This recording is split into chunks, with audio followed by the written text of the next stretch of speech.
So I'm here in Pasco Hernando State College with head baseball coach and my friend Lyndon Coleman. How are you, Lyndon? How you doing? Everything good? Pleasure to have you guys here at Pasco Hernando State College.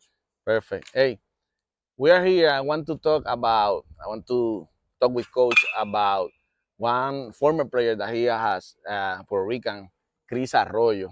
And right now everybody knows Chris because he was playing the opening weekend at Puerto Rico with the University of Virginia, and they call him the Puerto Rican Otani.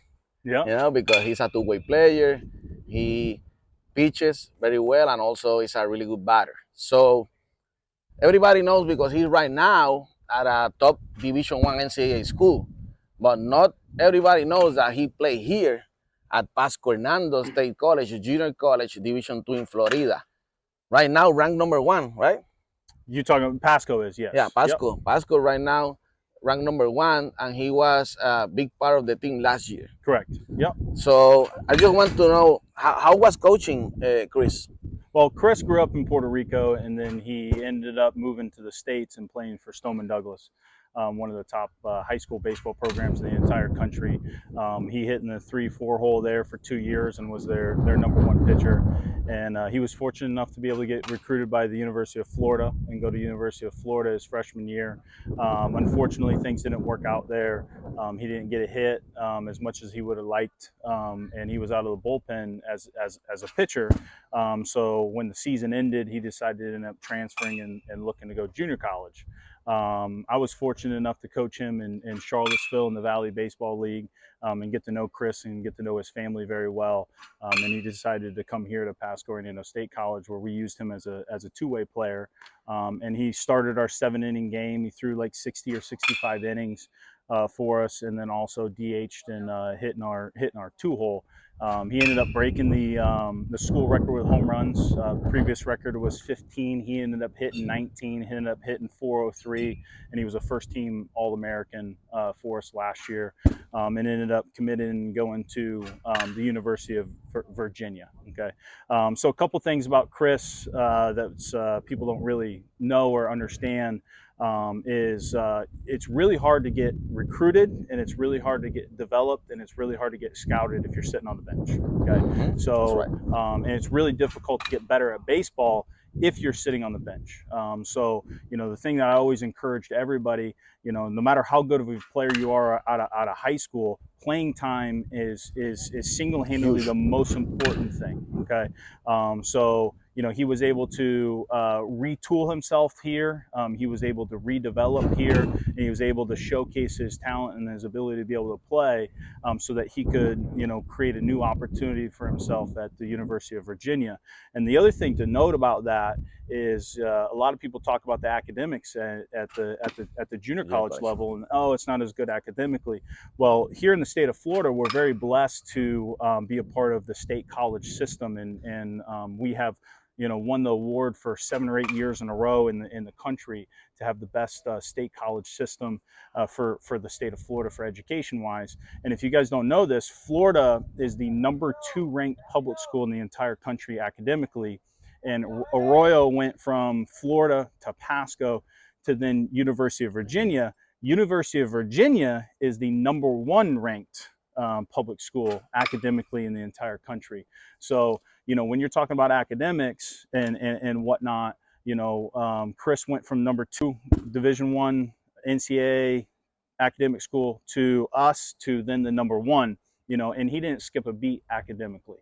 Mm-hmm. So, people knock junior college academically all the time. But at the end of the day, you're taking the same math, you're taking the same Englishes, you're taking the same sciences in those first 2 years, no matter where you go to school. Obviously, if you're going to Harvard or Yale or an Ivy League, that's a little bit different. But from the standpoint of most schools, our transcripts, our requirements for graduation, they're at such a higher standard here in the state of Florida that it doesn't set you back to go junior college. I love it, coach, because you went through everything I just wanna Yeah. going to ask, and that's the thing, guys, and everybody watching this. That I'm telling, not not every high school senior, even if you're a really good player at high school, getting out of high school, can go and play every day at a NCAA Division One school. So try to go to junior college. This is great baseball. This is top competition. Go play here. Develop in the field, not sitting down. You know, if you can go to a Division One school and play right away as a regular player, nice. But 100% on that. I'm sorry to cut you off. Go. I mean, if you can go Division One, go Division One. You know, that's the highest level of baseball. That's amateur. I mean, I'll never shut somebody down on that. mhm, But you have two options out of high school. You can either go Division One and redshirt your freshman year and maybe get 40 or 50 at bats, or maybe get 10 innings as a redshirt freshman your second year. You know, or you can go junior college and get 200 at bats your freshman year, 200 at bats your sophomore year, and that's 400 at bats before that guy that went to Division One. He redshirted and then he had 40 at bats. That guy got 40 at bats in 2 years. You know, somebody coming mhm. to Pasco, somebody coming to FSW, somebody coming to State College of Florida, you can get 400 or 500 at bats plus summer ball. And you're way ahead on the Mhm. developmental scale than somebody that went to a Division One and sat out or redshirted or played sparingly as a redshirt freshman or a freshman. And that is what is going to happen to most of the freshmen at a four-year school. You know, they're going to be behind a junior and a senior, not getting too much playing time. Yep. So if you're in that case, please consider coming to junior college. You know, the best junior college competition is Florida, but there's a lot other good competition like Texas, and even there are good Division One schools in the north. There are Division Two junior college, Division Three junior college. You know, just go to the one that you can play every day, because not everybody can play here every day.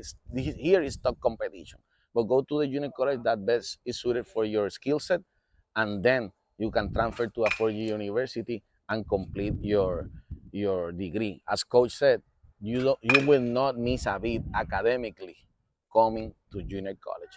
So thank you, coach. And also, Yep. last question. Yes. You're coming to Puerto Rico in August, back to our premier college Yeah, showcase, it'll be right? second year, August 1st, 2nd, and 3rd.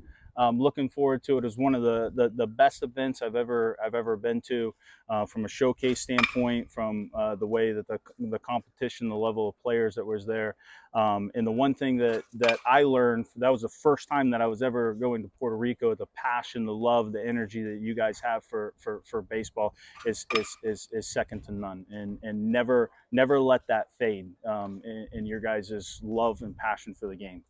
So we'll see Coach Coleman in August at the Beltran Academy in the Premier College Showcase. Yep. So see you. Thank you, Coach. Pleasure. Thank Yeah. you.